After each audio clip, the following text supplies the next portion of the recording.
আজ 1 ফেব্রুয়ারি 1831 খ্রিস্টাব্দে আজকের দিনে কলকাতায় প্রথম চিত্রকলা প্রদর্শনী বা ফাইন আর্টস এক্সিবিশন শুরু হয়।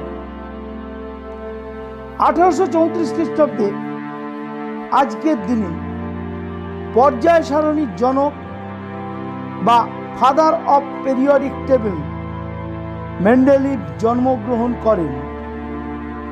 পর্যায় সারণী বলতে বোঝায় বিশ্বের সকল মৌলগুলির পারমাণবিক গুরুত্ব ও ক্রমাঙ্ক অনুসারে অবস্থান।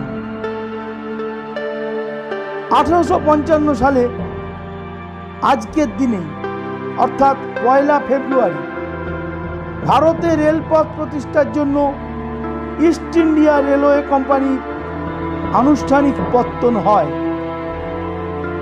1884 খ্রিস্টাব্দে আজকের দিনে অর্থাৎ 1 ফেব্রুয়ারি পোস্টাল ইন্স্যুরেন্স স্কিম চালু হয়। 1922 খ্রিস্টাব্দের 1 ফেব্রুয়ারি অর্থাৎ আজকের দিনেই বাঙালি লেখক ও ঔপন্যাসিক শক্তিপদ রাজগুরু জন্মগ্রহণ করেন। 1953 খ্রিস্টাব্দে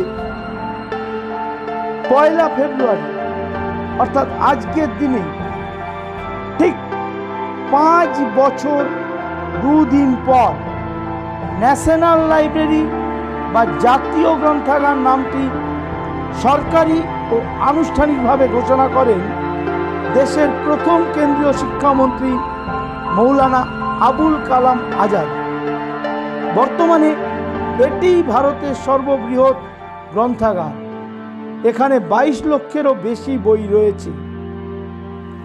1960 খ্রিস্টাব্দের 1 ফেব্রুয়ারি অর্থাৎ আজকের দিনেই প্রেস ক্লাব অব ইন্ডিয়া প্রতিষ্ঠিত হয়। 1976 খ্রিস্টাব্দের 1 ফেব্রুয়ারি অর্থাৎ আজকের দিনেই কোয়ান্টাম মেকানিক্সের জনক নোবেলজয়ী জার্মান পদার্থবিজ্ঞানী ওয়ার্নার হাইজেনবার্গ পরলোক গমন করেন।